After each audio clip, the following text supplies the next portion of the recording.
All right. Hello, everyone, and welcome to episode 5.5 of the Grey Brotherhood, our ACKS II actual play. Why episode 5.5? Well, we ended in town at the end of episode 5, and we have characters that need 25 days of bed rest. So we thought we'd do this brief interlude to let the audience get to see some of the settlement mechanics, henchmen recruitment mechanics, and other things like that during the downtime. And then we will pick up with action and adventure in session 6. So it is currently the 9th of Pendulin. The group has just gotten both Tyrenius and Higlak back into functionality, with Higlak's hand having regrown and Tyrenius's vocal cords having regrown, but they both need 25 days of rest. Party then went over to the Tower of Knowledge, sold some special components it had captured from a bear, was able to get its magic sword and magic scroll identified, and sold the scroll for 500 gold pieces. Okay, so we now begin play on the 10th of Pendulin.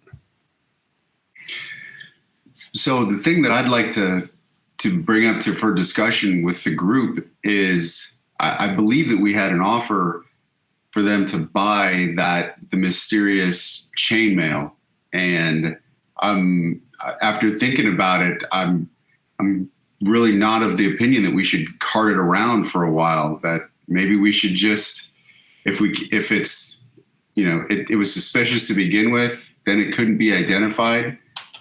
Maybe we offload it now if we can. That's correct. The Tower of Knowledge offered you 500 gold pieces for it.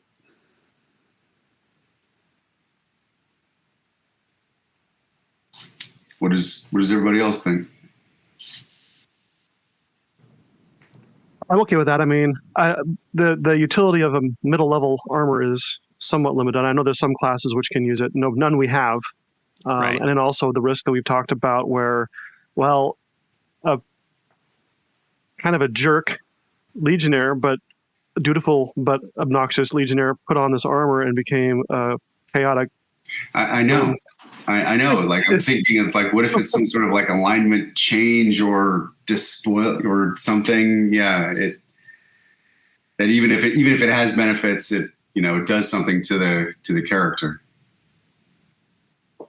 Makes sense. Okay, so no problem. If you guys would like to head to the Tower of Knowledge, you can easily do so. You would just be traveling from the Stone Tankard Inn where you're staying, which is down here.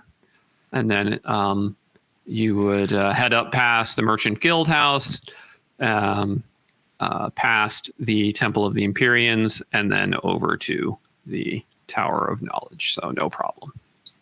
Okay. So I have a question on bed rest. So is bed rest considered a major activity, or is it considered a full-time? Is it a 24/7 activity, or is it more like a major activity of the day? It's a dedicated activity. So it's your 8-hour-a-day activity. So I could potentially walk around with the group a little bit. Yeah, that's right. A few hours a day. Okay. You can kind of hobble around. That's right. Right. Tyrenius has a thought. So, all right. Yeah. Is it interesting to I can't use the armor.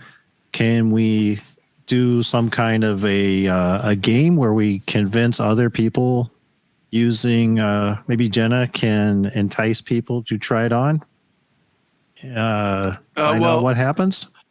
I think if we're worried that it's cursed, I think clerics at a certain level get detect curse as part of their spell, their spell repertoire from the Imperial gods. So if that's the case, if we're willing to make another tithe at the temple, they might be able to tell us if it's cursed or not. Just an option. It would not be a lawful act to try and entice someone to put on armor that you think is possibly cursed. So certainly your cleric would be, as a god of law and light, would not look with favor on that. Yeah. That seems a little bit against our. We're trying to maintain a nice, a positive image. And gain respect from people. And if we're doing that, I don't know, that might backfire the long run. Was the Imp's idea. Yeah, and removing... Yes, I'm already having a good influence on him, as you can see. By good, I mean bad. Don't make me rebuke you, imp. What? You can't rebuke me. Look at this smiling face. All right. So if Jonathan is correct, Gwynfor is correct, you can get, or was it Raymond was who said it, but you can get Discern Curse 75 gold pieces from the Temple of the Empyreans if you wanted to go and pay them for that. Make a donation of 75 gold.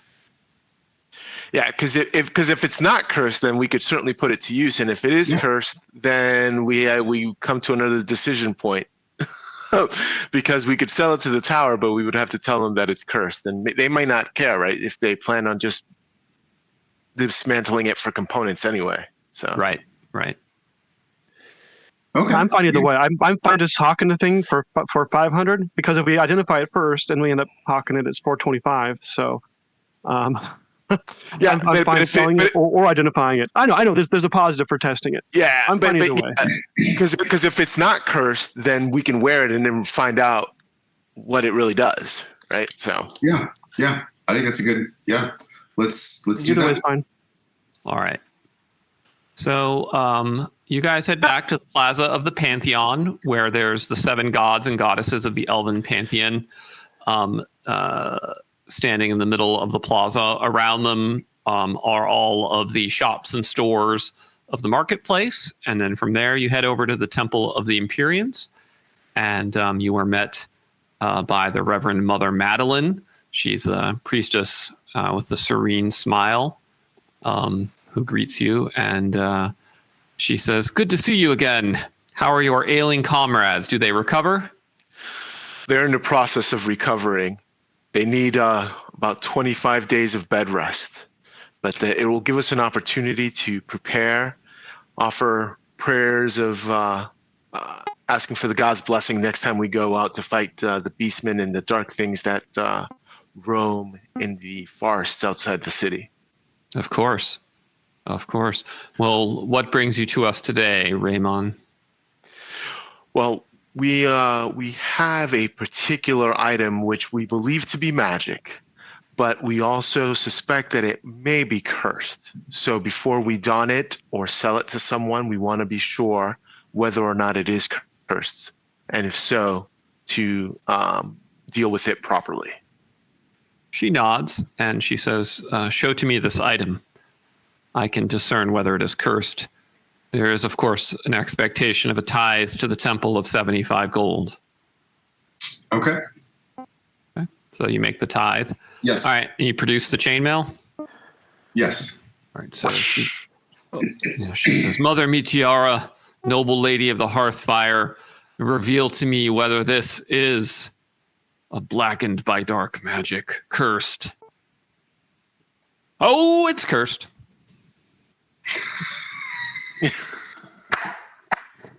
Yep. She says, "Definitely cursed. Cursed. Thank you, Okay. Reverend Mother. Okay. Yes. Thank you, Reverend Mother. Take that filthy armor out of this holy place. That we shall do. Holy. It's got chainmail. It's got holes. Get it? Holy. Ha. Is that the imp? Begone, foul creature, lest I rebuke you. Okay, and it goes and hides in your pocket, Willie. Oh, all right, we need to remember that this imp is with us. Protect me, Tyrannius. Actually, that's the Trying first- to hurt me. That's the first redeeming moment I've seen for that imp. It actually had a pretty good joke there. It pokes his head out and says, elves have a good sense of humor. But Yeah, who would have that's thought about all. Yeah. They That's about have all I've to, got for but you right the way now. their ears are so pointy and goofy. He goes back in the pocket. Okay. That one makes no sense. All right. Well, Everyone was just saying 20 years. Thank you so much, Reverend Mother, for your warning. It would have been most disturbing had we donned this out in the wilderness, and it would have caused us much distress more than we've already experienced. She nods and she says, "If there's nothing else, I have other people to attend to." okay. Thank you very much. Okay. So Tower of Knowledge to sell. Yes. All right. So you get to the Tower of Knowledge.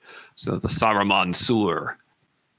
Enter into the first floor. There's a storefront visible through the chest-high windows cut through the hardwood walls.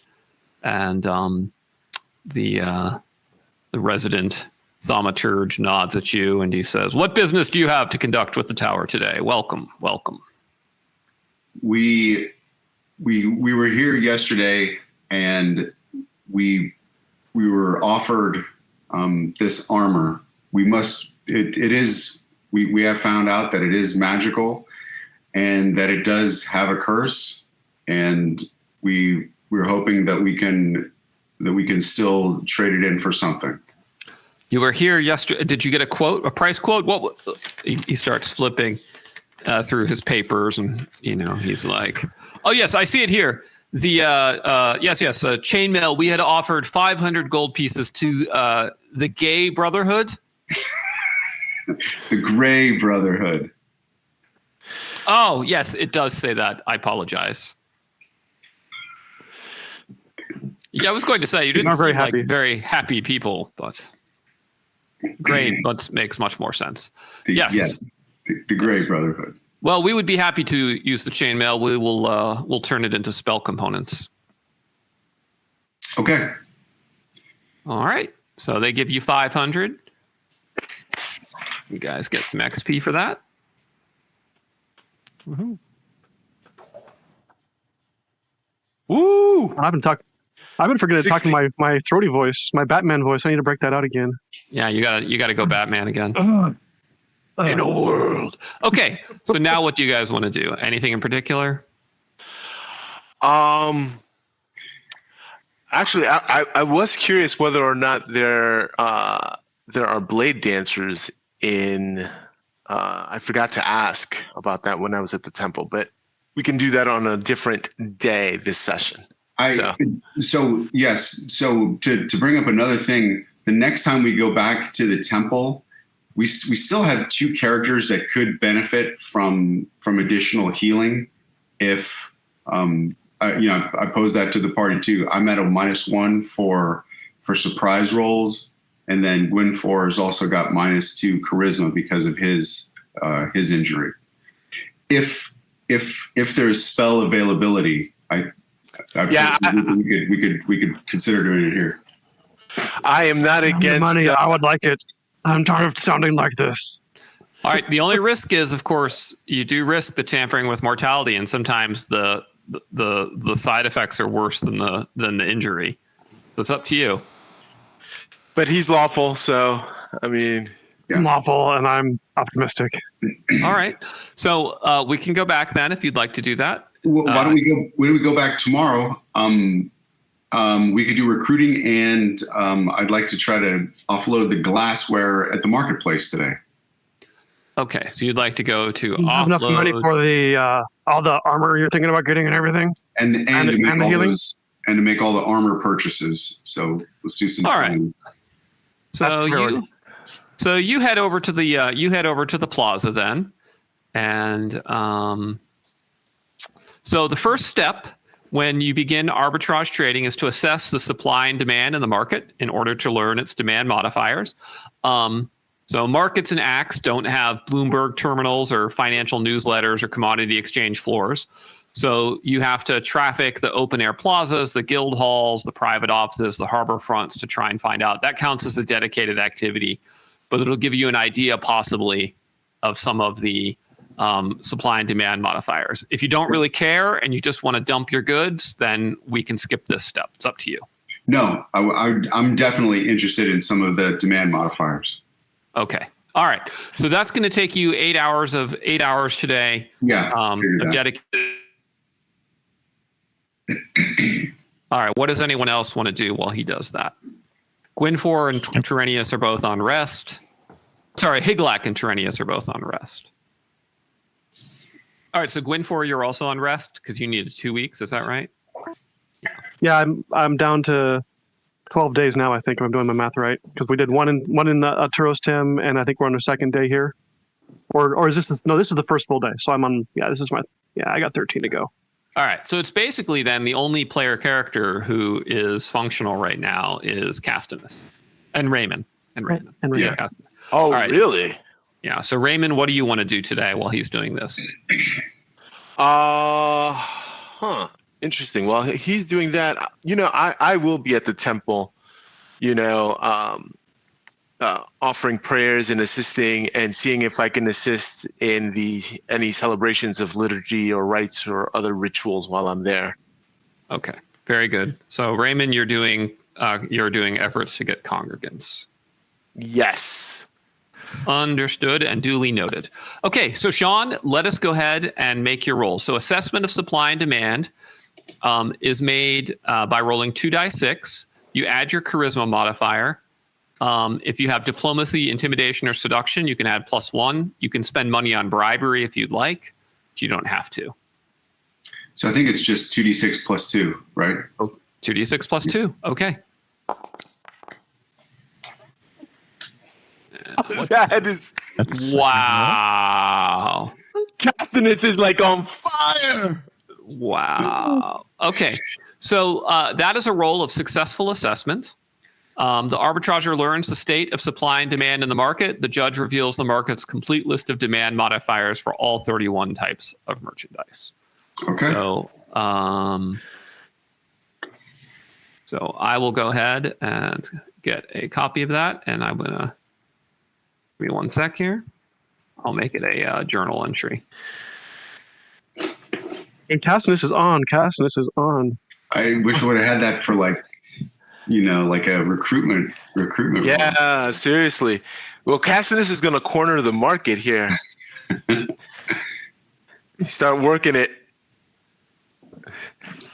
Hey, actually, if you work here, I mean, with that much insight, if you work all the trades just right, we might actually wind up making a ton of money here before we even leave the city. Well,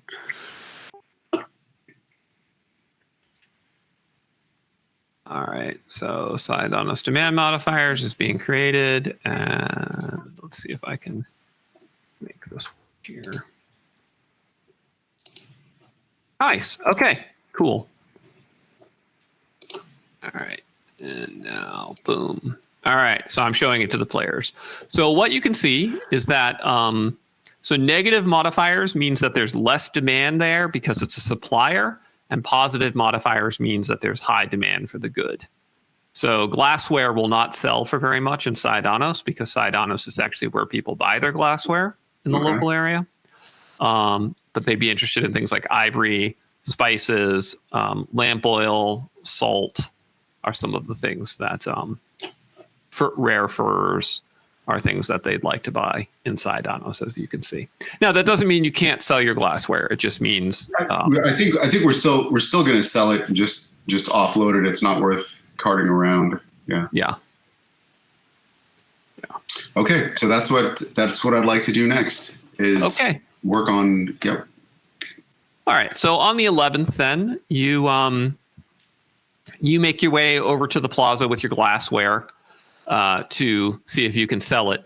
Castinus, you and Raymond are on your way over towards the plaza, and a traveler he hails you, and he says, "Are you the members of that famous adventuring party, the Imperial Vanguard?"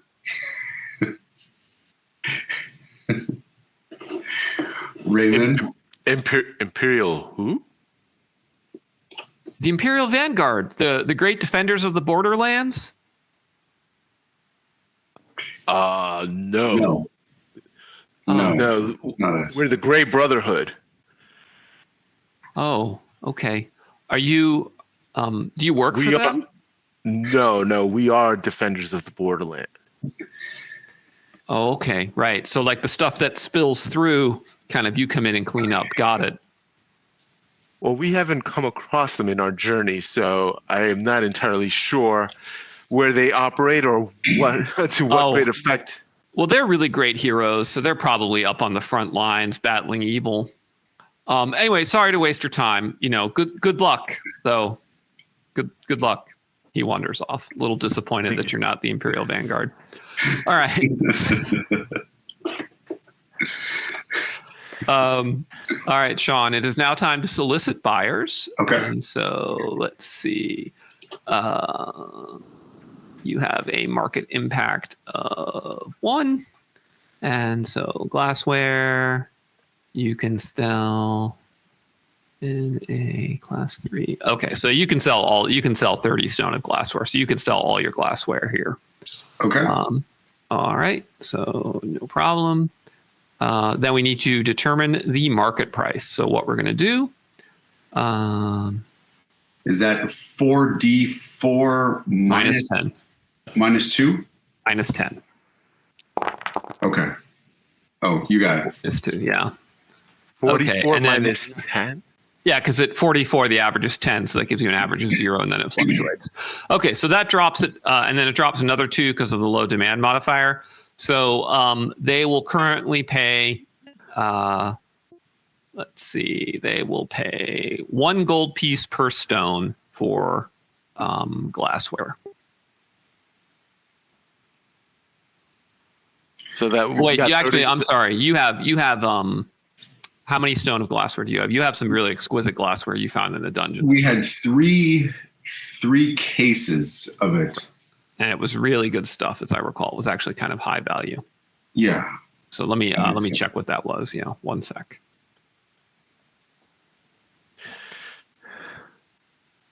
Okay, I just need to go to the.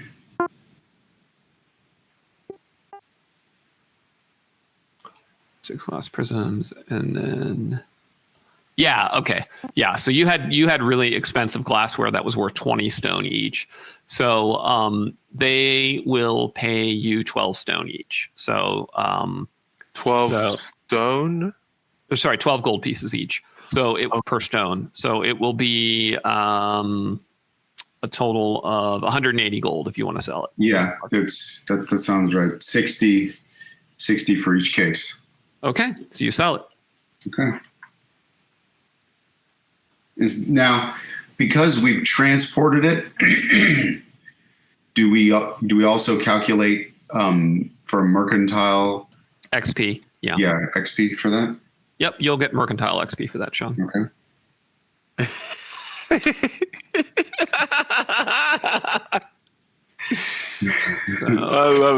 I love it. So that gives you, let's see, where is your character? Castinus, you get 180 mercantile XP. Ooh. Okay. That's impressive. Nice. All right, so Newton, you've kept saying you want to hire henchmen.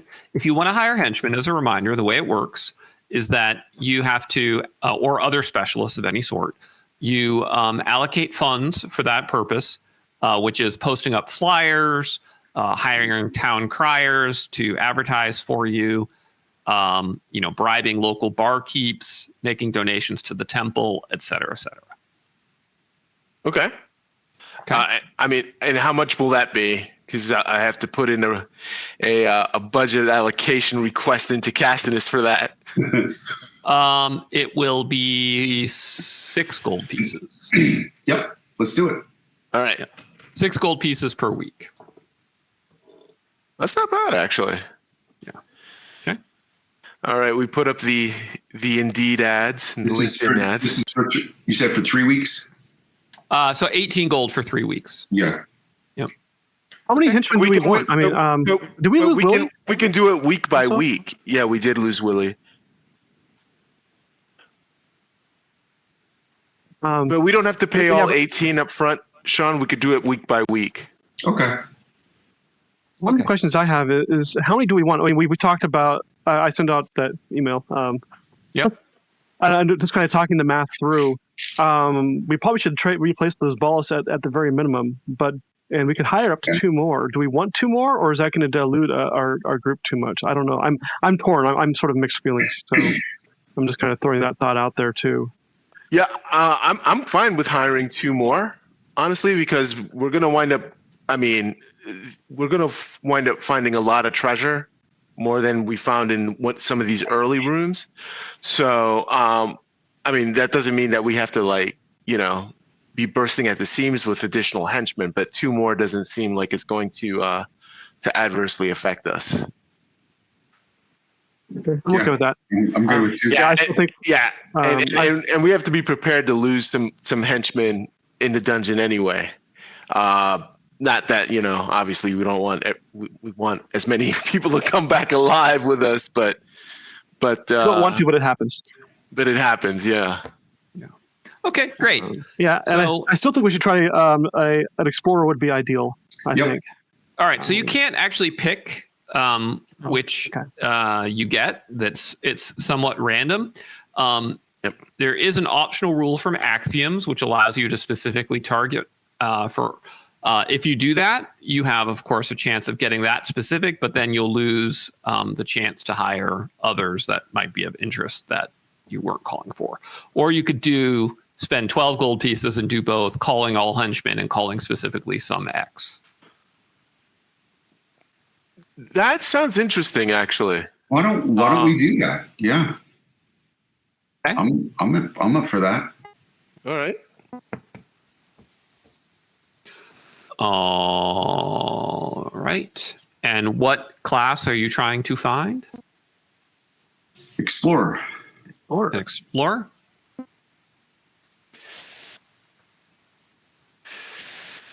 Okay. I would be shocked if we found one called Dora. All right. We'll add another 6 gold pieces to the cost.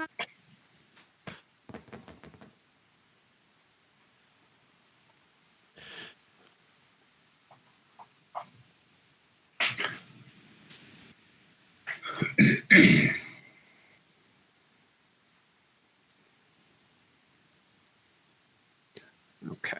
All right. So let's see here. I'm outside of. Oh, sorry. Okay. All right. So on the following day, you guys are relaxing at the Stone Tankard Inn, and the door suddenly bursts open dramatically, and a man appears silhouetted dashingly in the entryway. He is handsome Chrysaean man with light olive skin, thick wavy black hair, and a very winning smile. And he says, "Ha ha! I have come seeking the great heroes known as the Grey Brotherhood." Come, join us. Tell us your story. Ah! He comes over and he says,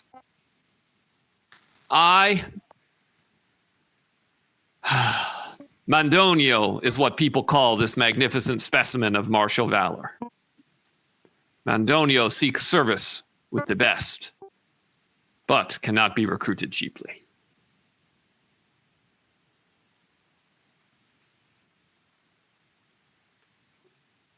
You have no words for Mandonio? I will depart now. Wait. Say, he said. You said you will not be recruited here. I will not be recruited cheaply. Tell us of your prowess.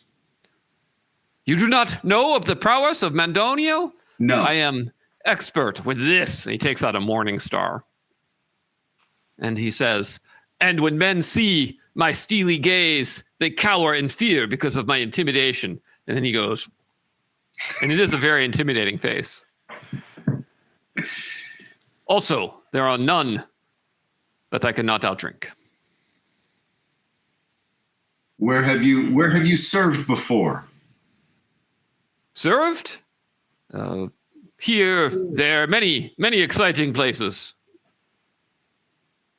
Best not mentioned. Would you seek adventure, danger, treasure, and reward with us? In order, treasure, adventure, danger.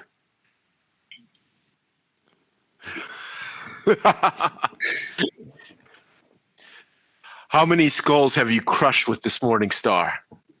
Oh, I lost count after 10. After 10. 17. Okay.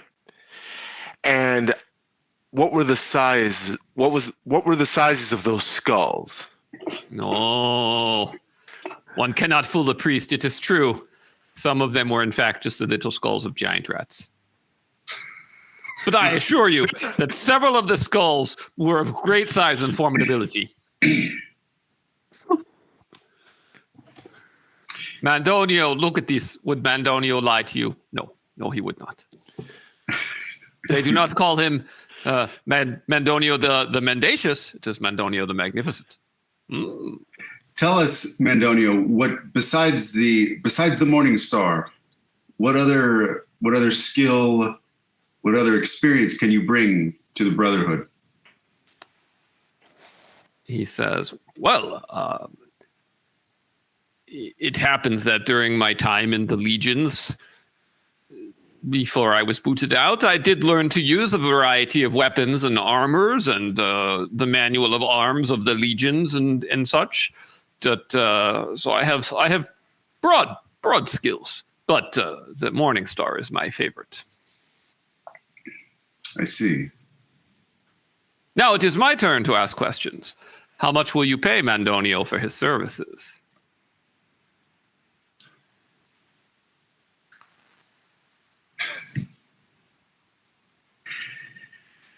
$12 gold pieces per month. What? No. I turn my nose at this. What is your offer? 25 gold pieces a month. And make a reaction roll for hiring there for me, Sean.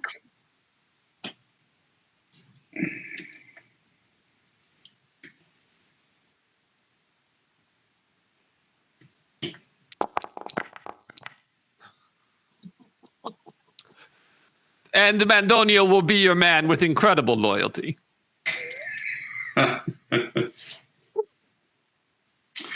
Well, Mandonio, stay here. I will confer privately with the Brotherhood. Will return to you momentarily. I am wounded deeply that you have even second thoughts about the magnificence of my service, but I understand you are a sharp bargainer. I will wait here. Well, what do you guys think? Barkeep, it is I, Mandonio. He strides away. I mean, We need shield wall, and he knows how to fight. I mean, he's a fighter. Sounds like. So. Yeah. yep. I guess it a lot will depend on what you call it, what kind of armor he currently has. He claims to have fought with the Legions, so he should be able to wear a Legionnaire's heavy armor if necessary, which is what we would need. If he wants to fight with the Morning Star, then he will be in the front rank with me. Or he could be part of the rear guard. That would be an alternative. Yeah. So we need a rear guard as well. Yep. Oh. I say we do it. I say we do it. Okay. My vote. Okay. We return. All right. So Mandonio comes over and he says, and what have the brothers said? Yes. Please join us. Ah, it is a glorious day. Mandonio is your man. All right. So I will share him with you. So he rolled up. So you rolled an 11 and a +2 charisma. So the final result is 13. Yeah. So that means he has a higher base loyalty. Okay.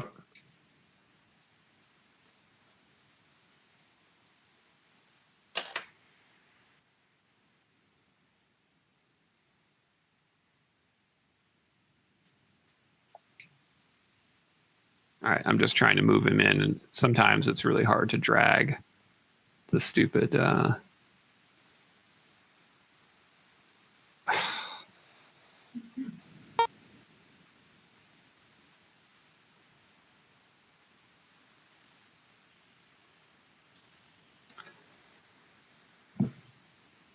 right, it's almost there. Oh my God, it's so slow to try and drag this. All right. So there is Mandonio. And I will configure permissions.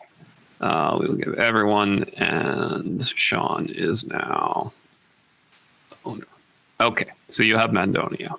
Yeah, let's. Okay. Oh wow. Yeah, figured that. Well, his boast about drinking everyone under the table was a lie. Charisma or Constitution 9. He's a really high charisma, so he's a great bullshitter, but he doesn't have a very high will, so he kind of believes his own bullshit. So. All right. Okay. So, what the? That will? Oh man! Oh, that's hardcore. That intimidate is a skill. That's pretty awesome. So, like you said. All right. So, Raven and Castinus, are you guys just going to use downtime to study a proficiency or something, or is there something else you want to do with your downtime? Because it's going to be like 25 days of downtime. I forgot that we could do that as well. So here's the next thing: is we should we try to go back to the temple? And I mean, I would. Oh yeah, that's a good idea. You want to do that? Yeah, let's try to go back and let's see if they're with spell availability. If Castinus and Gwyn. My voice back. Yep, can get healed. Okay, so the Reverend Mother says, someone else has called on much of my power today, but I could heal one of your members in exchange for a donation, of course. Gwyn, you up for it? Let's do this. Let's do it. I would like to have a voice that's not gravel. All right, Hear my dulcet elven tones. All right, so opening up Wounds and Woe here, and we are tampering with mortality. So let's see. Spellcaster's power is going to be +4, +2 for casting, +6, and -1 for that, so +5. And then you have no will modifier, right? I have a -1 will. Okay, so you're at 8 points of will, so that is 1 penalty. Yeah, so you're at +4, D20 +4.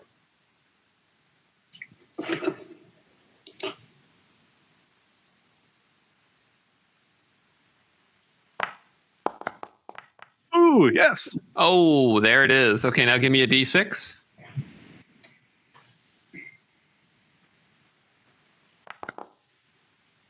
Nice.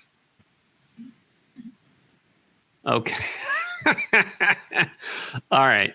So you are made whole. You need 2 weeks of bed rest. Your brush with near death, however, has shattered your confidence a bit. You have a 10% penalty to XP until you level.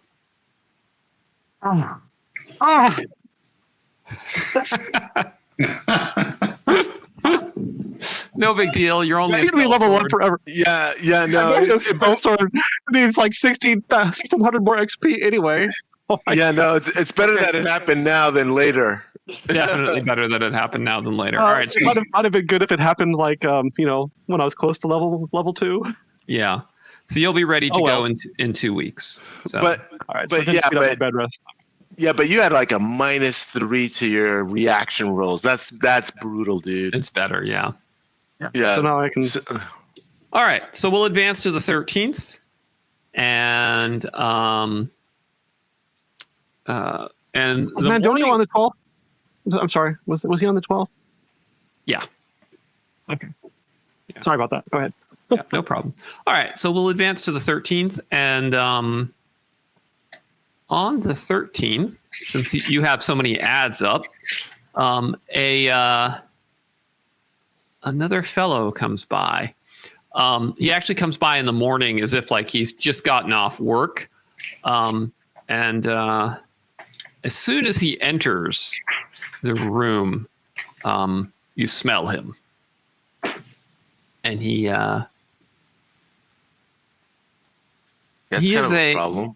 He is a somewhat frail and unhealthy looking, and he kind of like looks around a little bit, and he says, "Is this the Grey Brotherhood?"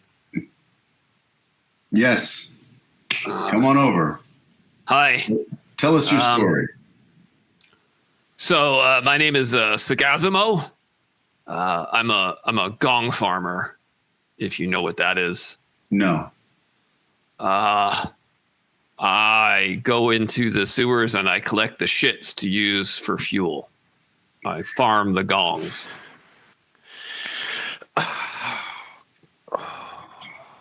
So I just was thinking, I know my way around dark places where nobody wants to be. And I was like, maybe I should go to dark places that have treasure in them instead of shit.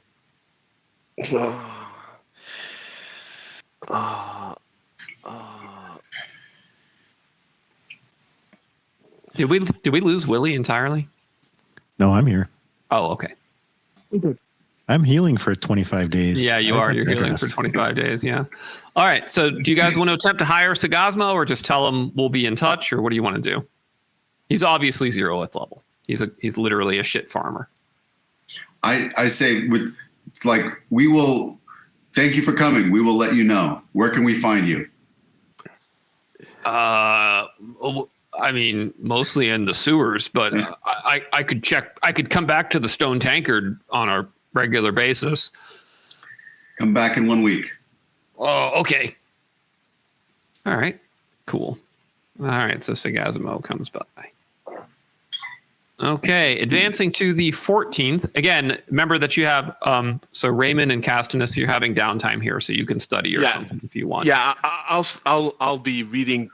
I'll be reading, I guess, any treatise on religious military orders and how they fight.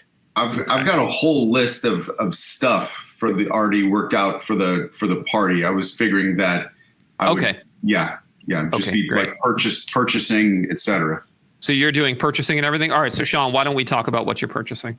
Do you want me to copy and paste it into the Discord?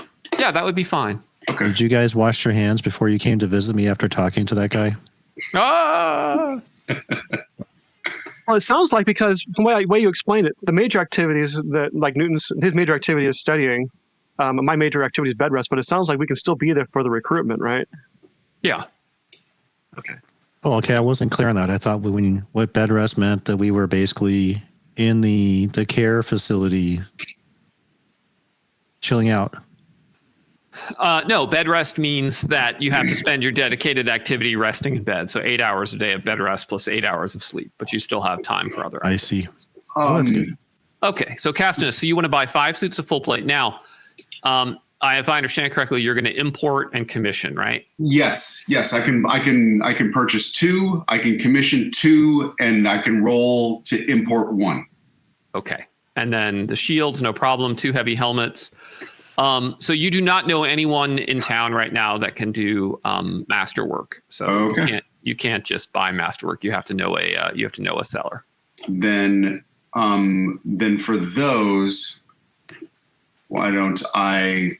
Okay, so we'll take care of. Watch this.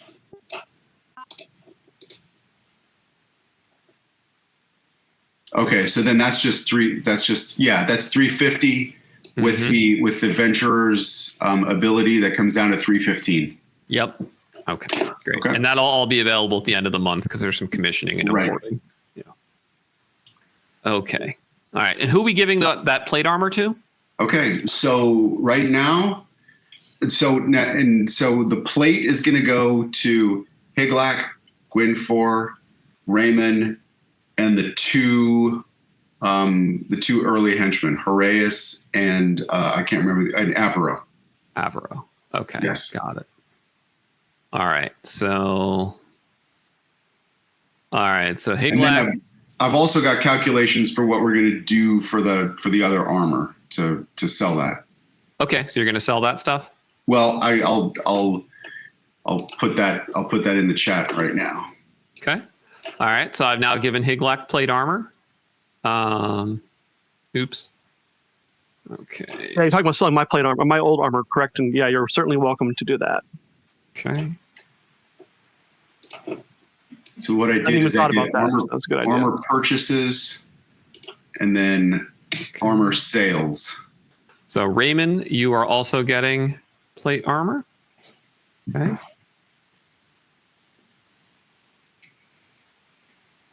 All right. And then Gwynfor getting plate armor.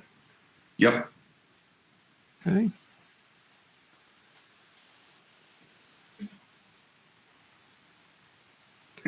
And the last person was Heraeus, who's getting plate armor.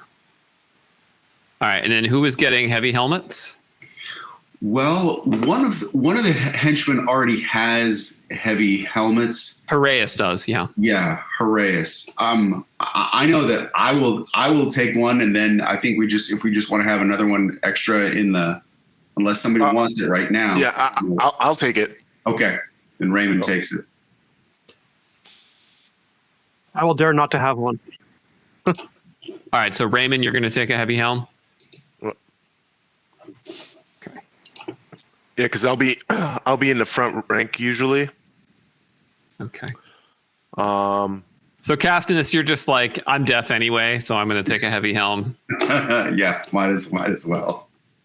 All right, got it. Okay, duly noted.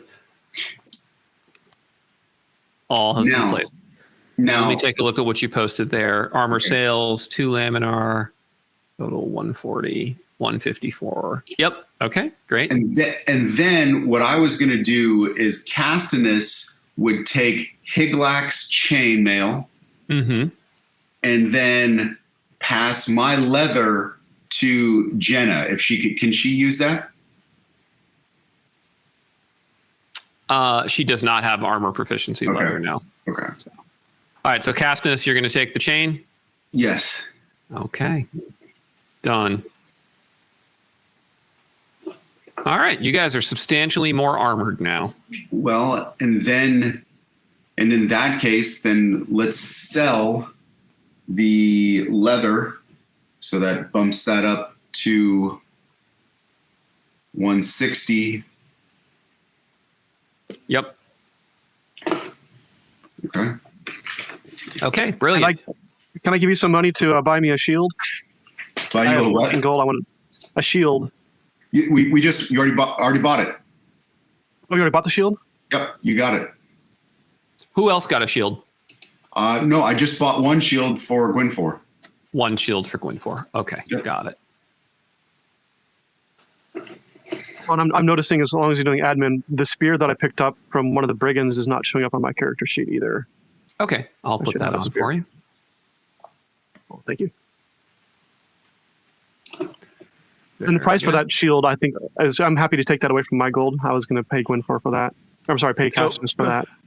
So if Raymond and Heraeus are in the front rank, then the highest AC that we can have if we go full defense is 11. Because 2 for full defense, and then with Circle of Protection, that's another 1. All right, so Jonathan, at this point, you are very heavily encumbered. You're down to a movement speed of 30. How much do I need to lose? So you need to drop down by. Well, the problem is you've got your spell book, which is a full stone. And I have 2 swords, so if I drop 1 sword, would that get me under? Let's see.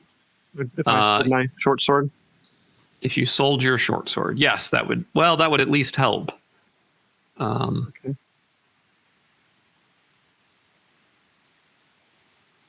You want to do that? Yeah, let's do that. Okay. All right. This encumbers is hard to interpret because it has 10,000 places. Okay, so now you got a short bow, a sword, plate armor, shield, water skin, and GP cloak. And let's see. No, you're still pretty heavily loaded here. Let's see what's doing it to you. So you've got 1 stone from the. Oh, I think is it because the bow is the wrong weight? Yeah, because it's a short bow. Should be, there it is. Okay.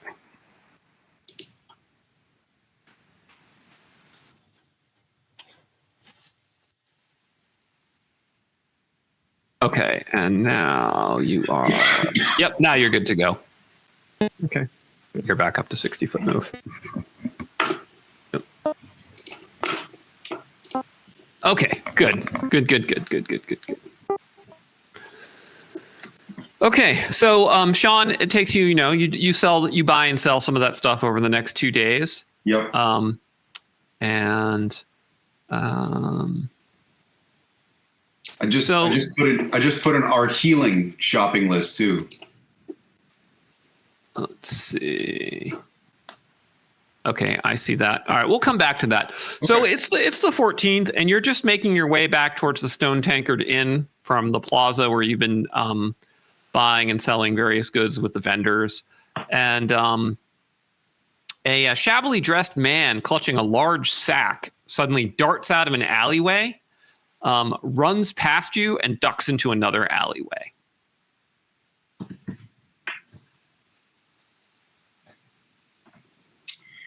Is anybody following him? So you're like, is anybody following? You look around and you see suddenly a member of the city watch emerges from the first alleyway, and he like halts in confusion. That way. I'll point the right direction. Yeah. You point the right direction? Okay. Yes. All right. The guard salutes you and goes running off, and you hear some loud scuffling, kind of a sound of someone smashing into wooden shutters, a scream, and then a few minutes later, the city watch comes back with the man roped up and bleeding, and he comes over and he says, "Thanks for the assist. My name is Theodorus with the City Watch. Let me know how I can repay the favor in the future." We're happy to serve. We are the Grey Brotherhood, and we are attempting to bring order in this region, and we're happy to do what we can to assist the city guard as well. Great. Well, I appreciate the assist. I'm going to smack the guy in the back of that. I'm going to take this lout over to the stocks. Okay. So when you get back to the Stone Tankard Inn, there is a woman waiting for you. And she's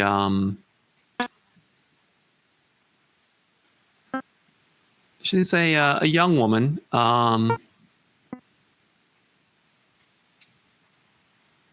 Let's see.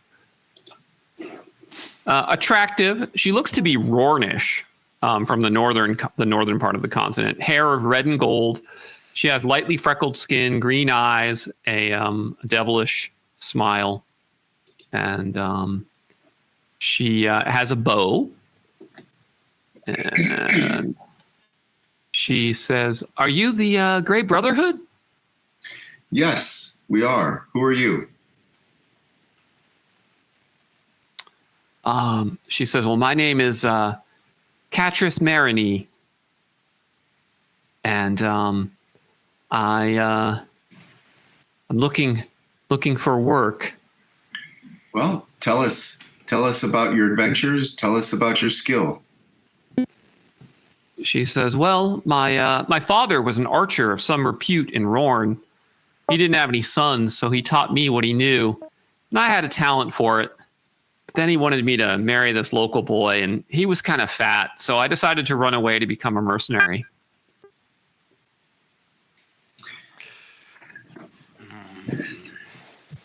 How many expeditions, how many endeavors have you been on? None. But I think I would do really well if I went on one. Well, what else can you tell us about what you could bring to our team? Well, I am a pretty decent shot with a bow. I know how to fight with a sword, and I can play the lyre.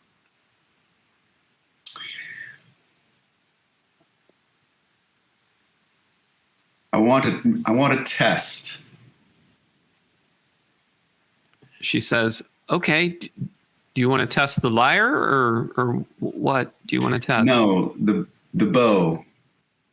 And what I'm trying to do is set up a test where she would be able to I want to see if she can shoot in safely into melee or through melee. So you want to see if she has precise shooting? Yeah. Okay. So you guys kind of set up then sort of like it's going to be a melee, and she looks kind of nervous, and she's like, I can't make that shot. It's too crowded. Okay.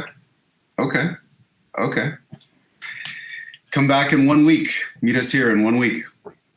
Okay. Thank you for considering me. Yep. Question, Alex. She's obviously 0 level. When 0 level characters hit level 1, well, we wouldn't have any control over what. Never mind. I'm just thinking, because if she was to level up to from 0 to 1, she would get a proficiency. That's correct. That's correct. But we don't. We have. But she chooses the proficiency. We don't. So it may or may not be precise shooting. That's right. But you could certainly. I mean, since she's obviously an archer, it's a good chance she might take that or something related to it. Yeah. Okay. Okay. All right. Well, so the 15th passes relatively uneventfully, except for one event, which is around 4 p.m. in the afternoon, not far from the Stone Tankard Inn. There's a little bit of a ruckus as 36 beggars, many of them disabled veterans, have formed up a human wall blocking the avenue, and they're berating passersby to give them alms for their past services. And you guys are making your way back from the plaza, having done your days buying and selling, and they're just shouting, alms for wounded veterans. And, many of them have stumps and missing limbs, and it's just kind of a tragic and pathetic sight.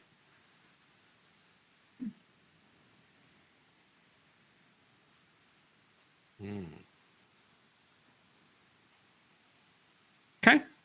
Yeah. And they're blocking our path? Yeah, they're blocking the avenue. You could certainly go around them. Or you could just go through them if you'd like. Yeah, why not? I mean, you're gonna shove your way through them? No, not particularly. Well, then they're not going to let you through. I see. Oh, wait, we lost Sean. And how many of them are there? 36.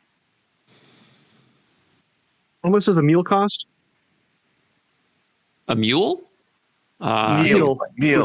A meal is like 5 copper pieces.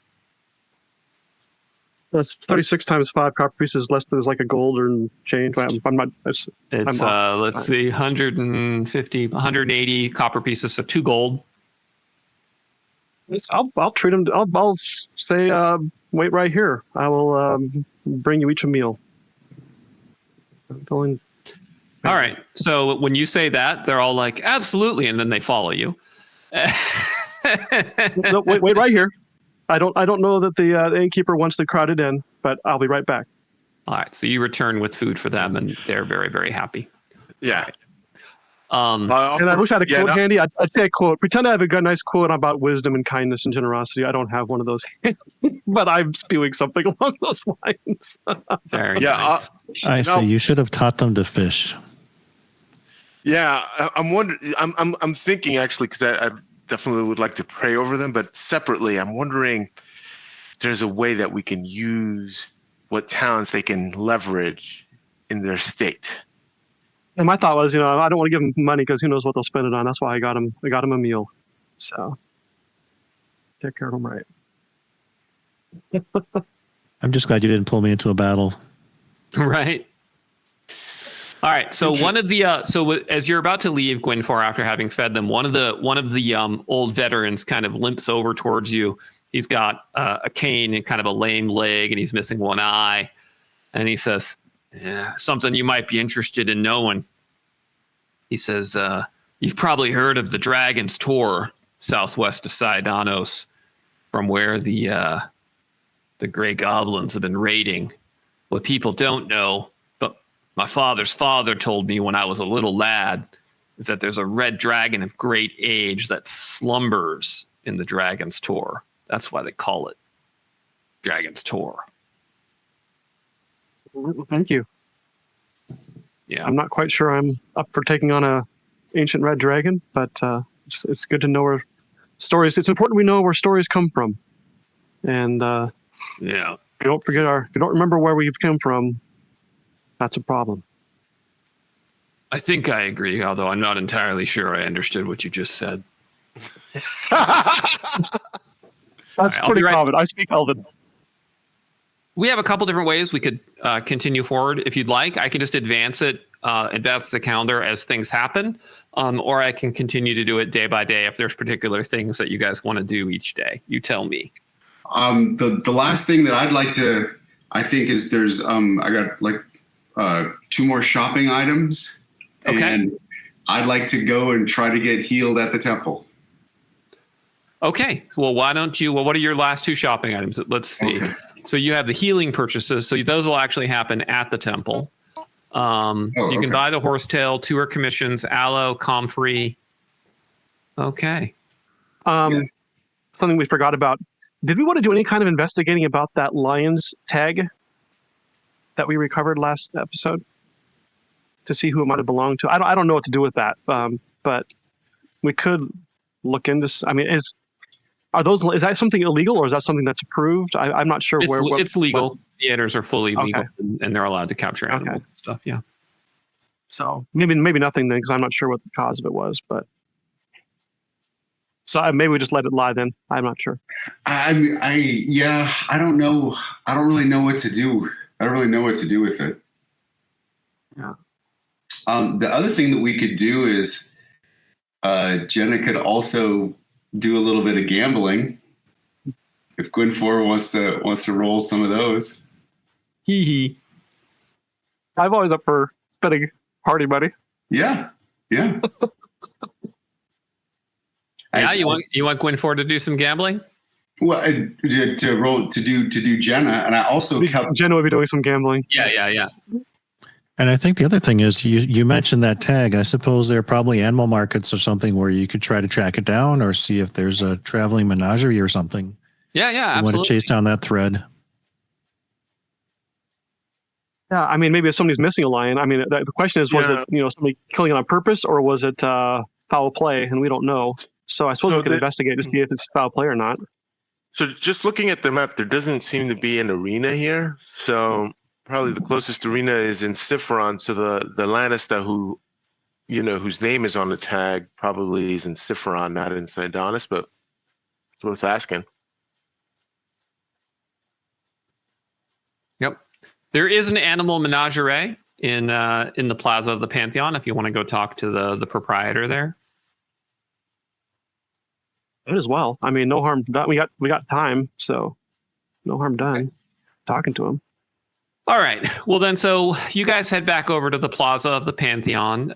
Castinus is going to Temple Row, which has a stretch of stalls that sells religious trinkets, paraphernalia, holy symbols, holy books to the Imperial gods, medicinal oils, fragrant oils, incense, bouquets of fresh cut flowers, baskets of fruits. And it's where they bring in like doves, calves, kids, lambs, which are made available to the augurs and the soothsayers and the petitioners for offering sacrifice. So he's purchasing various medicinal herbs, and Gwynfor with Ravela too. She's probably working there. Yeah. Very good. All right. Yeah, she's helping you. She's like, no, this is shit. Okay. So over the animal menagerie is easy to find because it's filled with baying, barking, and cawing animals. You see hawks, you see hunting dogs, you see war dogs, chickens, goats, pigs, sheep, and oxen. And a burly Chrysane man in his mid-30s comes up to you, and he sort of bows obsequiously, and he says, I am Omas, proprietor of the Animal Menagerie. How can I help you, fine sir? Are you interested in a kennel's worth of dogs, the finest hunting breeds, perhaps? War dogs? No, not at this time, but perhaps you can help me. I'm sorry, perhaps I can help you. On our travels, we came across a dead lion in the road, and it had the tag. I don't have the tag name handy, but I'll say Plurus Lannister. Omnis Plurus Lannister.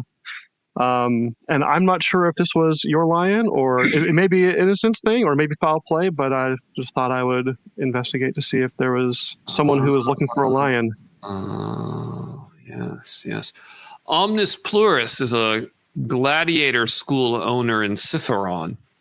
His team has been losing a lot lately, and I understand he's looking to replace some of his gladiators with wild beasts to be able to stay in the show. He bought 2 very burly mastiffs from me last month. I didn't realize he was also trying to capture lions, but makes sense.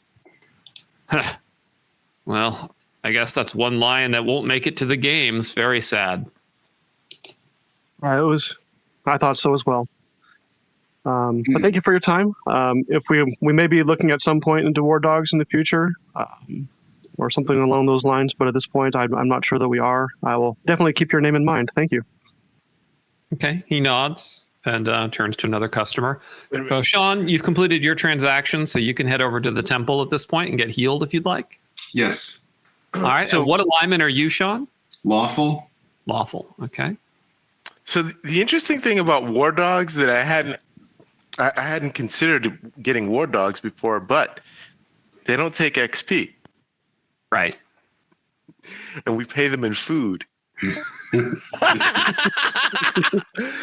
and so depending on how fierce these dogs are, that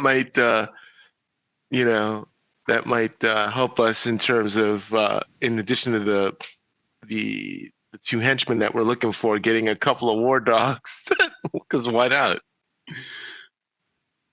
Good.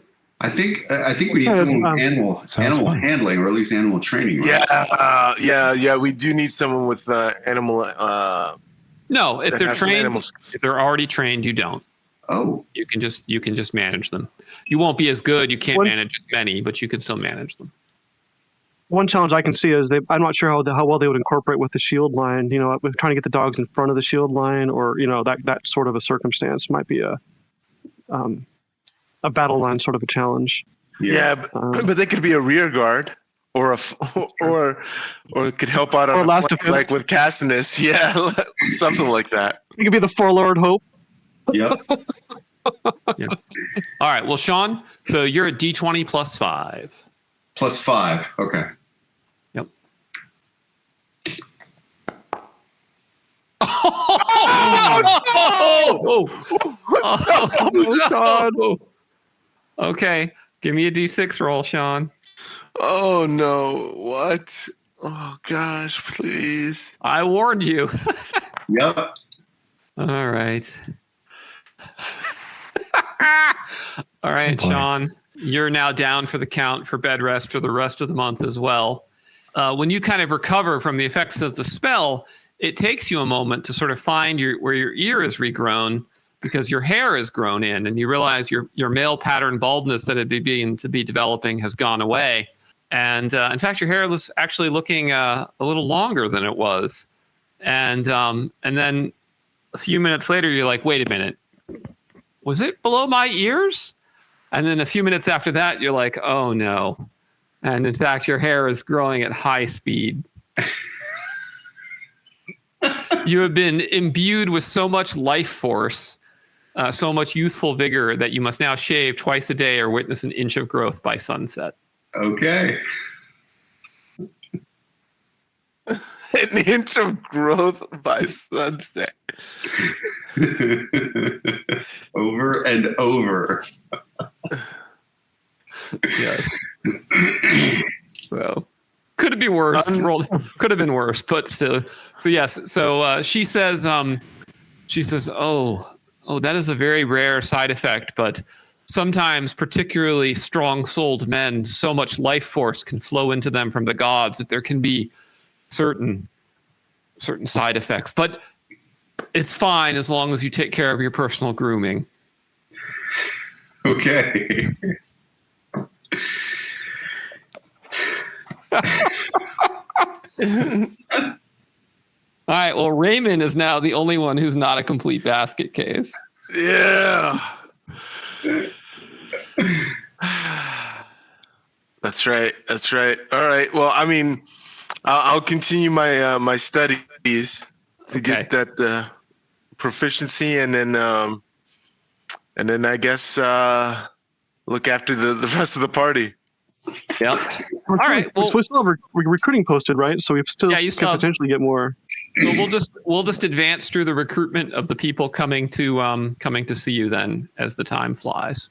All right. So the next person that arrives comes on the 17th of Pendleton, and he arrives actually with a dog in tow with him. Oh, hey. And it's a small terrier. The man is a short, lean Chrysaean with a neat black goatee, black hair worn slicked back, kind of dark, squinty eyes, and a nasty smile. And he's got this black-haired terrier with him, which is snarling at everyone except him when he pets it. And he says, "I am seeking the Grey Brotherhood." You found them. Go ahead, Raymond. No. Yeah, that's right. You can still do recruitment, actually. So, yeah, I forgot. He says, "In all of Saidanos, there is no better rat catchers than Scavenus Omir and his terrier, Isk. We practically invented the art, we did. Whether catching the little brown mice of the streets or the disease-ridden black rats of the sewers, Scavenus and Isk can get the job done. If Scavenus works for you, you tell him what to catch."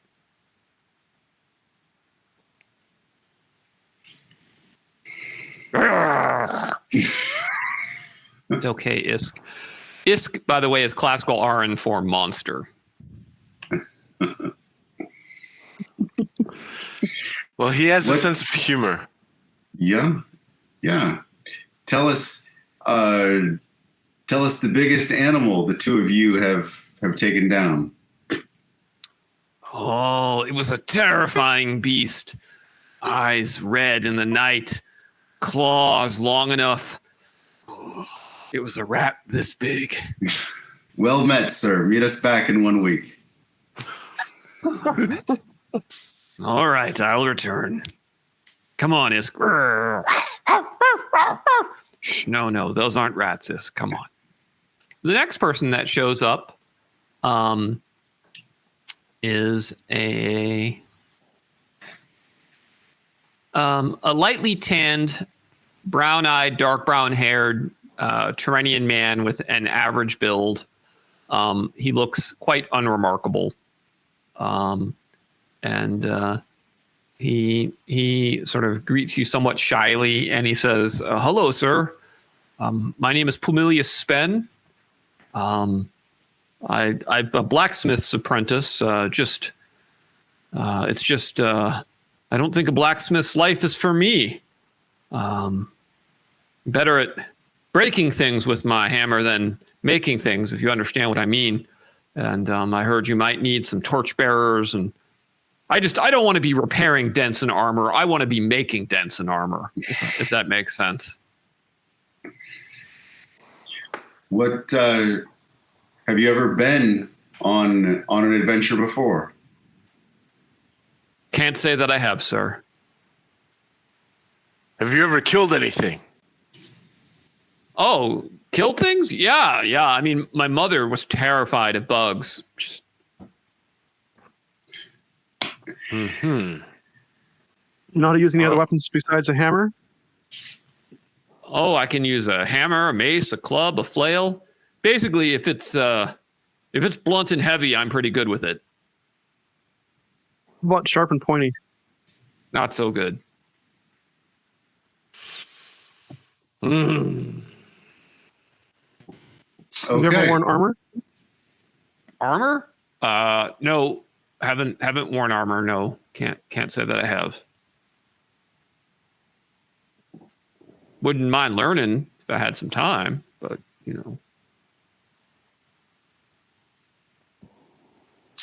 Okay, well met. Where can we find you? Oh, you can find. You'll see me doing a lot of journeyman's work in the plaza most days. Do you know anyone that will take commissions for weapons? Oh, I mean, I know one, but he's kind of a surly bastard. For 3 gold pieces, would you make an introduction? For 3 gold pieces, I'll kiss his arse for you. Where can we Holds his find hand him? out. He says, the man you're looking for is called Torad Radok from Radok Steelworks. He's a dwarf from the prestigious Radok clan of Azen Radok. Can't miss him. Just giant nose with nose hairs that's so long they could work like feelers. He has a workshop. He sells some really high quality stuff. How do we get on his good side? What should we avoid saying or doing? Kind of looks around. He's like, honestly, he's got this good for nothing apprentice he's trying to foist off on someone. I think if you hired his apprentice to be an adventurer, he'd probably be friendly. Also, don't bring the elf. I was going to guess that myself. I will stay at the end. I see. Okay, 3 gold pieces. Thank you very much. Thank you. He whistles and goes over to the bar and gets himself a beer. He seems very happy. All right. So now we know no one's half the battle. Well, yeah. All right. Okay. All right. So you talked to Scavenus and you talked to Pumilius. Okay. All right. On the 20th, another person comes to apply for a job. He has a unattractive face, but really nice teeth.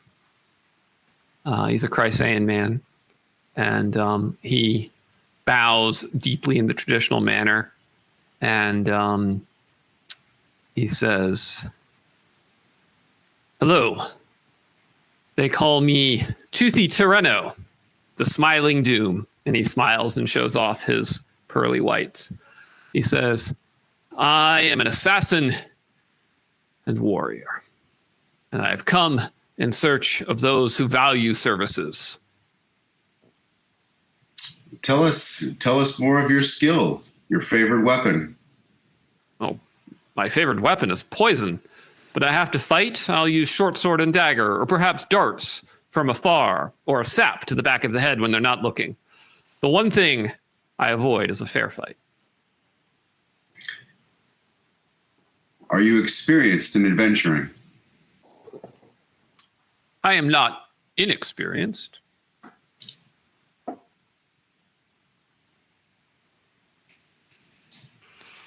How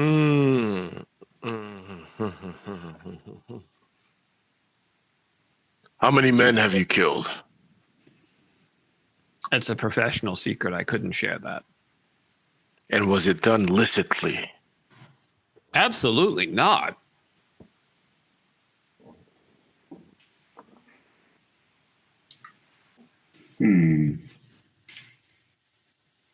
Well, think about it. You never know when you need the services of an assassin. Where can we find you?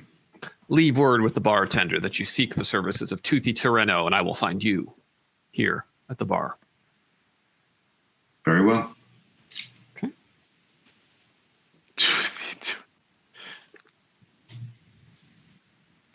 My thought is we probably don't need another.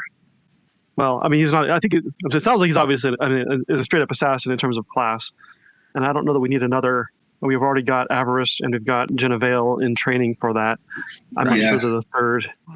Yeah, that's what I thought. Right. Although I mean, assassin is I think is a better fighter, but I don't know that they're a good shield wall fighter, which is I think is what we're looking for. Yeah. That's right. Maybe at some point. That's right. Assassins fight as fighters, right? They fight as fighters, but they have lighter armor. Yeah.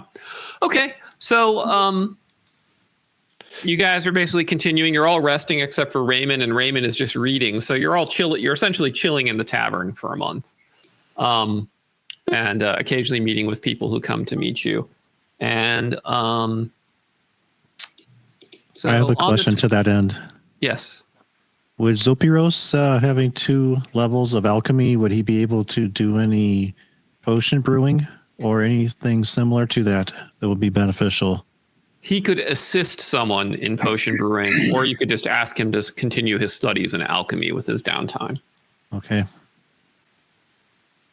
That's what you'd like to do. Perhaps he would continue to study that then. Okay.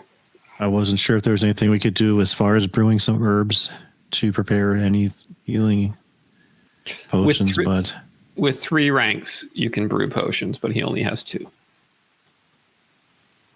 okay. Let me check on that. So he counts as a 3rd level mage for purposes of brewing potions? Yes, and you need to be 5th level to do it independently. So I see. So 3rd level if you're assisting someone else. correct. Got it. Well, my math, Okay. I should be off of bed rest on the 22nd Yep. of Pendulum. Yep. So at that point, I'd like to resume my studies of leadership. Okay. Gwyn 4 resumes studies. Okay, Gwyn 4. So on the 22nd, another candidate comes to apply. He is a lean and rangy looking man with long brown hair, bound back, and wearing a fur-lined cloak, boots, breeches, backpack. He has a short bow and a hand axe. He presents himself and he says, "I've heard you're seeking an explorer." That we are. Says, "Well, I can't claim to be a particularly skilled explorer. I am a skilled hunter and tracker, and I have aspirations toward becoming an explorer. Would you be interested in taking me into your service?" Tell us about your skill. Says, "Well, I'm a good shot with a bow, handy with an axe. I know how to track. I know how to survive in the woods. And I'm in good shape, lean and fast."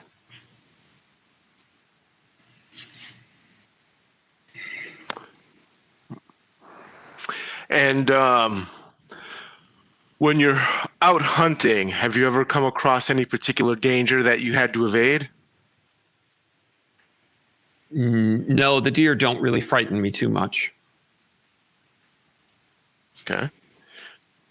Where do you normally do your hunting? Which forest? Oh, mostly just the scrub land between the farms. Okay. And where's the furthest you've navigated? I mean, I've been out to the border forts a few times. I've never been across the river, if that's what you're asking. Yeah. Well, we are definitely looking for something like that in the party. Please come back in 5 days. Okay, I will. All right. So, So as he leaves, I open it up. I mean, like that's a good candidate. Like maybe somebody else better will come by, but if not, that's probably Yeah, cool. All right. I Sounds like a agree. level 0 in training. So, Yeah. I mean, I will Yeah. take it. Yeah, out of all the folks that have come by so far, he seems to be the most. So do you want to know what Promising. do you want to know what my plan is for Gwyn 4? Sure. Let's hear your mad Yeah, scheme. we spend 10 gold pieces on a fancy outfit. We let him wear the magic sword, and then we let him try to recruit that guy in 5 days. nice. All right. What do you? And I'll talk about forest and stuff. Yeah, this is like maybe that'll. Yeah, So what that'll give him a +2? Is that it? I'm hoping. I'm hoping As many pluses as we can get. Yep. Yeah, and then it'll counteract the -1 that you currently have, so you'll be Get him a fancy hat with a feather in it. Like a big sash. Let him wear the magic sword and everything, and yeah. Okay. All right, magic helmet. No. Yep. All right. So time continues to advance. And on the 25th, just after morning prayers, a woman arrives to meet with you. She is a comely female Tyrrhenian with brown, very light complexion, with brown, light eyes, brown, ashy hair, wavy texture. And she comes in, offers a military salute, and she says, I'm coming in response to the ad posted by the Grey Brotherhood. My name is Zayadana Draka. Well met. Tell us your experience. She says, well, I was the youngest daughter of a peasant family. They weren't able to care for their daughter, so they gave me to the Temple of Iana, and I've trained there all my life as a blade dancer. Recently, I've come of age, and now I seek to undertake a warrior's pilgrimage to prove my worth to the goddess. I seek a lawful lord to follow. You have come to the right place. Perhaps the Iana wishes for you to help us clear the land of beastmen. She says, I am certain she does. Has she blessed you with divine powers? She says, no more so than others of my kind, but I have the strength of faith. I've been taught the graceful fighting style of the blade dancers, and I have some modicum of divine power each day. Okay. Well, yeah. All right. Let's. Raymond. All right. I think Raymond gets to make the roll. Raymond is like salivating to hire her. Yeah, yes. All right, Raymond. So you got charisma 16. So make your roll at +2. All right. All right. 2d6 plus 2.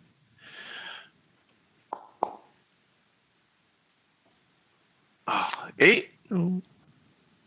Okay, so you got an 8 to recruit her. Let's see what result that is on the recruitment table. So that is a try again. All right, so the adventurer must sweeten the deal in order to get an additional roll. So she says, Raymond, I can tell by your rank that you are not much further advanced in your divine studies than I am. Why should I take you as my lord and liege?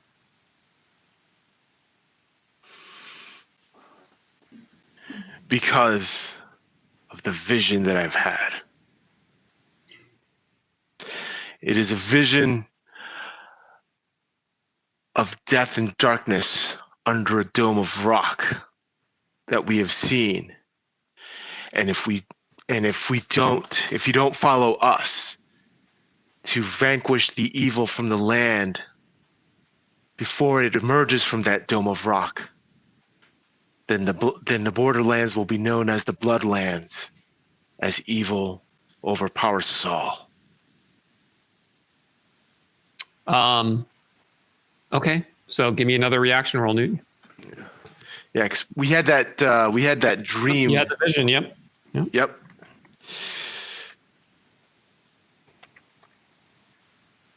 Oh.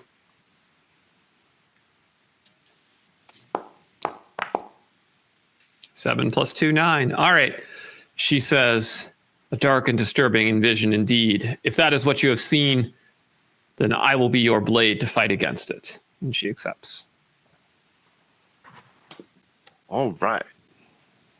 Okay. Nice, Newton. Well, I wish I could have rolled better, but in order to make her fanatic, but that's we'll take it. So she has spells. Yeah, she's a first level blade dancer. Yep. And she can fight. Yeah. And she can't use shields, but she can use a spear. Mm-hmm. Yeah, so she could, if nothing else, she could definitely be in a second rank or a rear guard spear person if we need her to be. Yeah, the low-level blade dancers are very good in a second rank. Yep. And then with that and her being able to cast spells, I think that is Okay, so I'm going to configure permission so that you can see her. And all right, you can now see Zayadana Draka's stats. all right. Ziadana, let's go.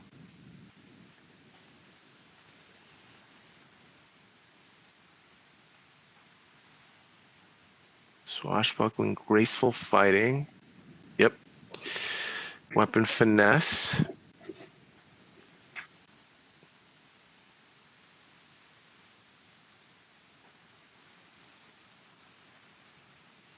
Oh, she does have a spear already. Okay, great. She has a spear, sword and dagger, leather armor, and a backpack. She doesn't have a lot of other equipment, but she has like the basics. Yep. And then spells. Blade dancers can go up to chainmail, correct? Yep. No, they can go leather. Oh, leather. Oh, leather's the okay. highest. Yeah. Okay. Yeah. Never mind then. I was going to say we could possibly get her some better armor, but don't need to. And she could also fight in light gladiatorial armor. Yeah, if you wanted to look sluttier, yeah.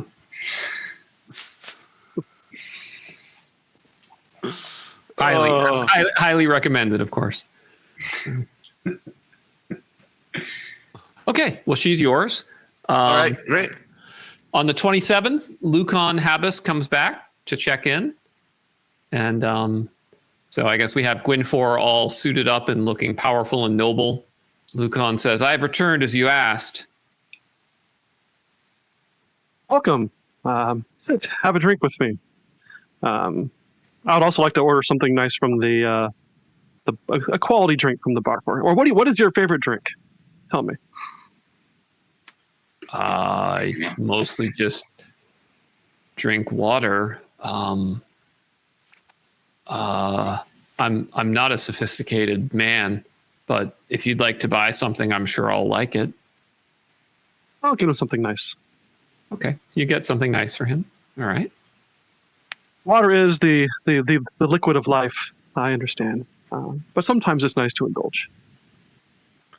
It's true. Tell me about so you've mostly been in the scrublands, less in the forest? I mean, I've spent time in the forest as well. It's just the elven woods have gotten quite dangerous since the elves left, and it's not always healthy for a man to be out there alone. That's true. That's my concern as well. I would like to make those habitable for men and elves once more, in a place where we can live and thrive. He says, that sounds good to me, sir. Are you interested in my services? If not, it's about time for me to go back out on the range. Yes, we are interested. We would very much like to have you join the Grey Brotherhood. Is that of interest to you? And what's the wage, sir? Remind what's the normal wage for 12. For zero level, it's 12, yeah. 12? Yeah, 12 gold a month. 12 gold a month. Plus half share. All right, make a reaction roll, Jonathan. You can get +1 for the liquor and outfit, and then -1 for your charisma. So it's a +1 total. Is that correct? Or No bonus total. oh, no bonus total. Okay. +1, and 9. Oh, Good yeah. roll. All right, he says, I would be honored to take your service, Lord Gwynfor. Excellent. Welcome. Good job, Sean. That outfit put me over the edge. That's right. All right. It seems that we have the fellowship. Yeah, we got a good group. We got a good group. All right. All right. Okay, so I'll let me just get him uploaded for you. That's very exciting.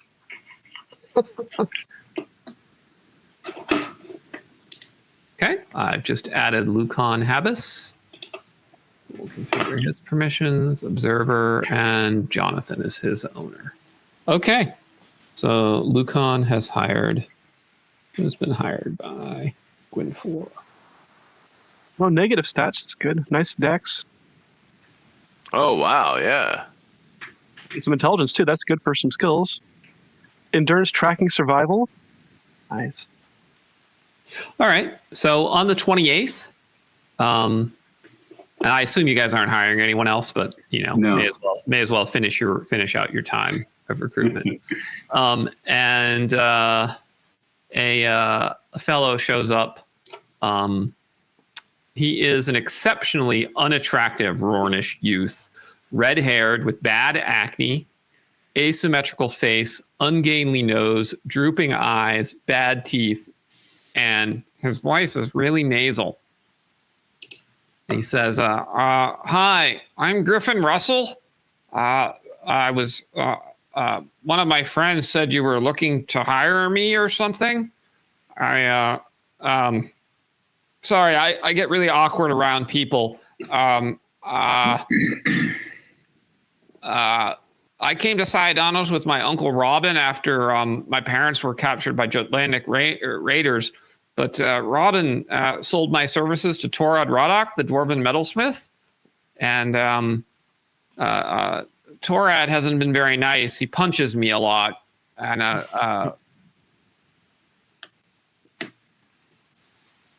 yeah.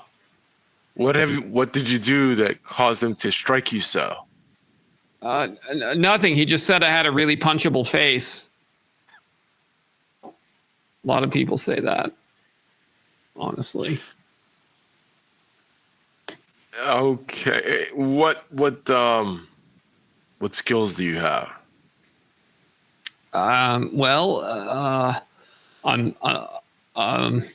I'm pretty good with a hammer and a flail and a mace, and I know how to keep your weapons sharp and repair weapons and stuff like that. And I'm willing to learn anything you want to teach.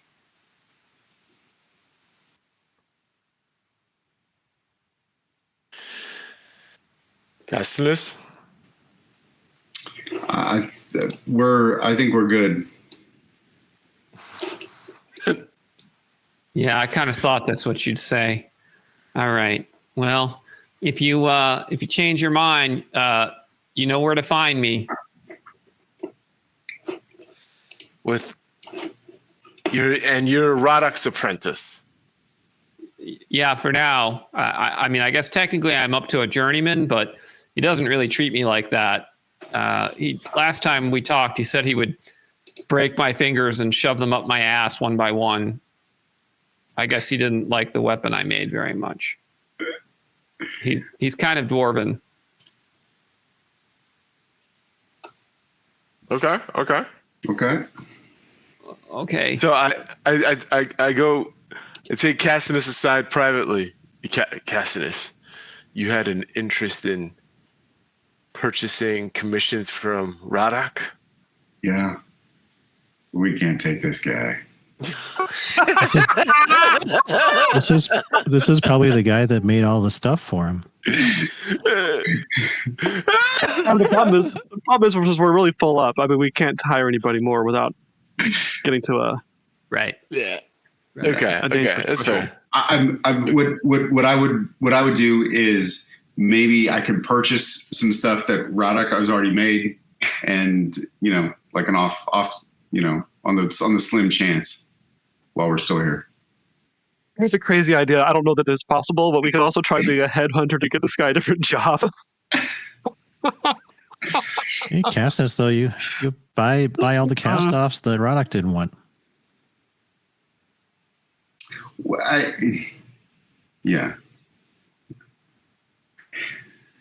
All right. Well, I'm going to go now. Okay. Thanks for your time.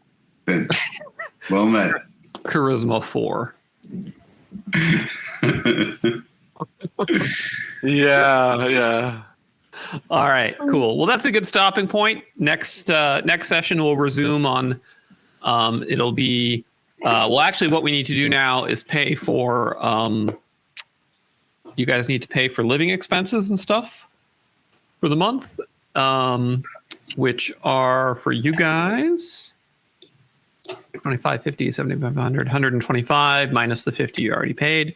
So you have 75 GP in living expenses, and you have 142 in wages. So that is a total of 217 gold pieces.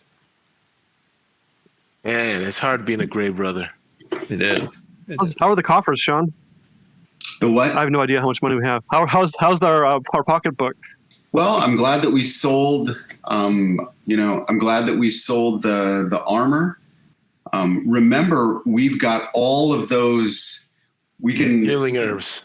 Yeah, we've got all that wound wort that we collected on the way. I was saying, we could. So with We're thinking we're going to need it all. With and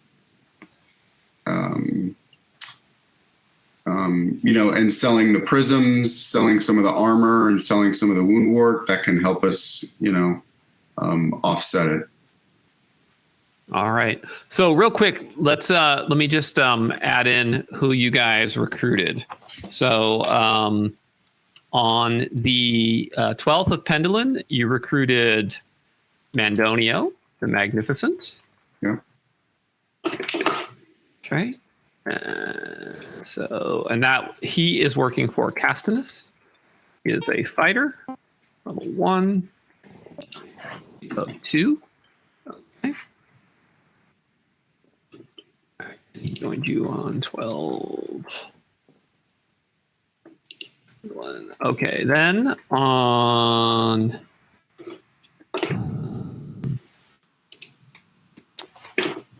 the 25th, you hired Zayadona Draka. And that was Raymond hired her, yes? Yes. She is a blade dancer, normal loyalty, and that is... Okay, and then finally... And I guess you're telling them all that your employment starts on the 1st of Zigilin, just to keep it easy. Yeah. If that works for you guys. Mm-hmm. Then Lucan Habas and Gwynfor hired him, yes? Yep. Okay. So he is an explorer of level 0 with loyalty 1. 7th. Balin. Okay. So that now puts you guys at 204 per month, 204 gold pieces per month in wages for your little adventuring troop. So we have Higlak has Avarice and Heraeus as his henchmen. Tyrenius has Avaro and Zopiros. Castinus has Luzbalus Spenian, Genevale, and Mandonio the Magnificent. Luzbalus is gone. Oh, that's right. Luzbalus is gone. Okay. Thank you. Thank you. All right. Actually, you guys get 12 gold pieces back then because he quit. Okay.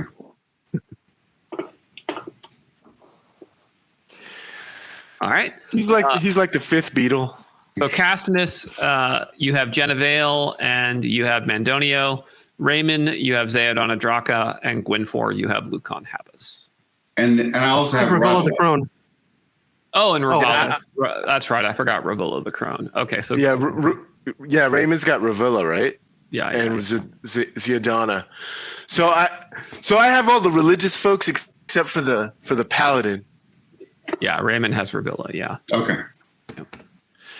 That's right. I'm rebuilding the Imperial order, party style over here.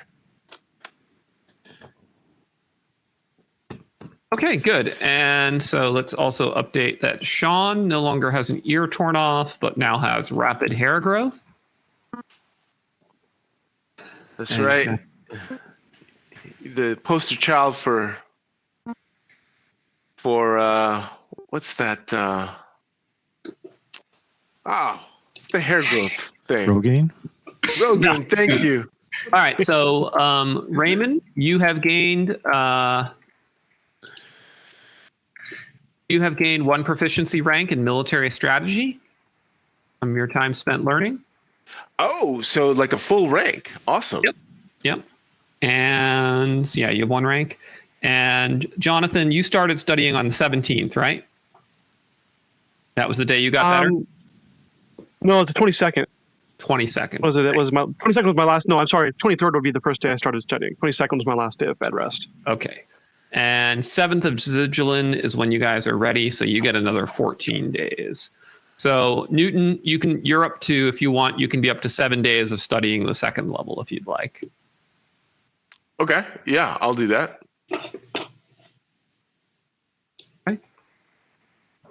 All right. So you're working on level 2, and Jonathan, you are 21 days out of 30 into leadership. So you'll get there pretty soon. Okay.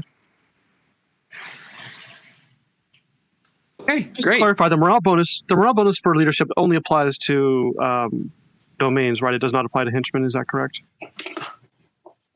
I get one more henchman from that, and then also domain morale, if I'm reading that correctly. Yeah, you can hire one more henchman, and your domain morale goes up by 1. That's right. That's right.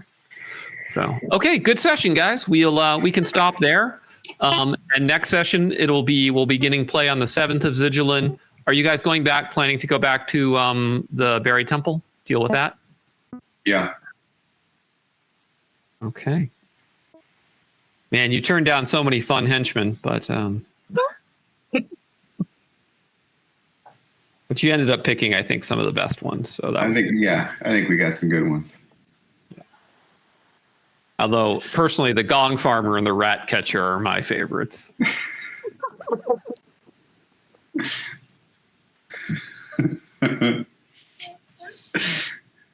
Yep. Oh, that's right. That's one thing I forgot. Zopiros has 25 days of studying alchemy.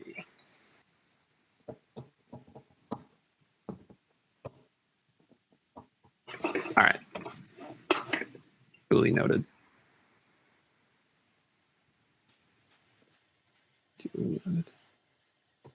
Okay.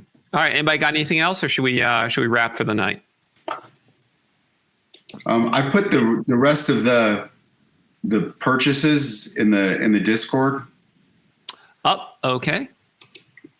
So top off all the arrows, spellbook for Zopiros, 3 sets of manacles, 2 sets of butchery tools, lantern oil, that amphora. Okay. And is that stuff going to go on your mule for the most part? Or Yeah, and that's going to go in the cart. the cart? So Zopiros already had a spell book. So Yeah. So that's so there's 20 of that we don't need. Take 20 back. All right. So the metamphora are going on the cart. Yeah, I think in the future we can definitely harvest with 2 sets of tools with Ravela and with Zopiros. We can harvest, a lot of monster parts. Yeah, monster parts are good money. Yeah. as far as I understand it, carts can't go off road. Is that right? They can, but they're very slow. Okay. Yeah. So maybe we're selling the cart and just keeping the mules and the donkey. I'm not sure. Well, it sounds like we're arranging to get transport using a cart for all the stuff we're buying. But according to what I thought, the rules said you can't take them. You can only go where there's a road, or is it just a big penalty? Well, let me double check, but I am pretty sure that We're gonna have to have something to get a lot of stuff out of the temple. It can only move through deserts, mountains, forest, and swamps if a road is available. So the cart won't be able to move through the forest very easily. So getting to the temple with the cart would be difficult, or do you consider there's a road there? Because it sounded like there wasn't really a well-traveled path. If there is a trail, you haven't found it. Okay. So I was thinking Zopiros could potentially have a donkey and add a donkey to assist with carrying healing items and everything else that we want him to do. Would that make sense? The mules carry a lot of weight. Yeah, you have to. Yeah, so you could also just take the mules and the donkey and the cart up to Turistem, leave them there, and just bring like one donkey with you or something. It's up to you. Mules carry 25 stone, and they can go in the dungeons too, like a donkey can. Yeah. So potentially, if we had people handling them, we could take them in too. But Willie, I think we could probably get another mule that Zopiros Yeah. I was just trying to think something. Give him a role since he's still learning, some kind of a support role to either help load stuff, unload stuff, or maybe replenish supplies, or at least just grab packs of oil and throw oil off this thing. Like load up the donkey with a bunch of extra oil or something, and darts and things like that, or healing items for use by Ravella.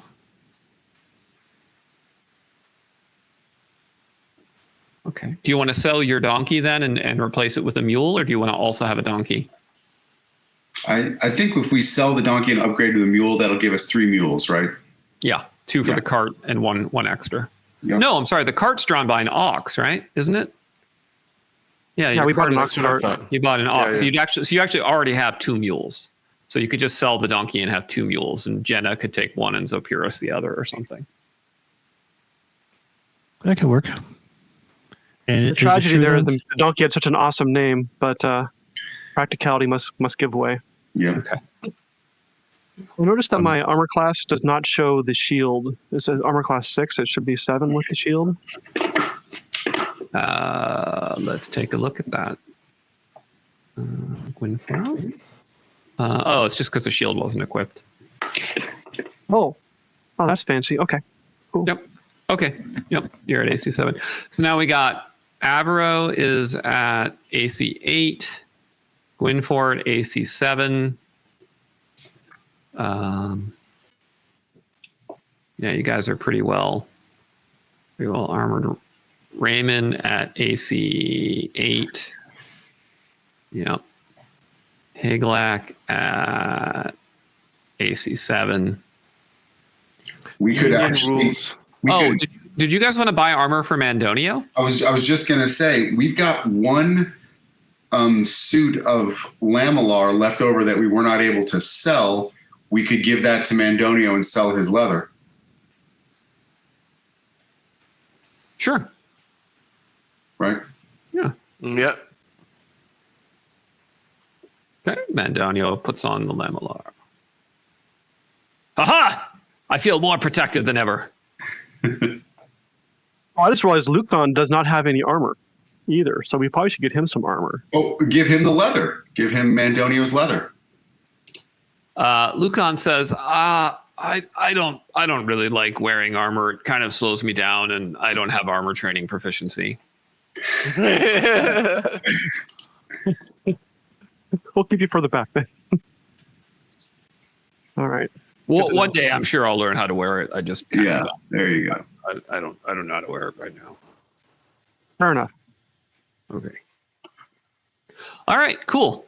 Well, that's a good stopping point. You guys are suited up. You got 1, 2, 3, 4, 5, 6, 7, 8, 9, 10, 11, 12, 13, 14, 15 character party. That's going to be pretty formidable when you go back to kick ass and take names. Yep.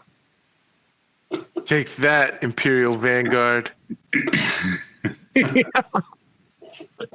Amen. Amen.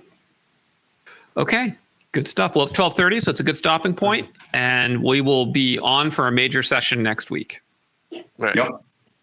Right. See you guys. It's going to be a good one. It's going to be a good one, for It's gonna sure. be a good See you one. guys. For sure. All right. Good night, everybody. See you, See everybody. you later.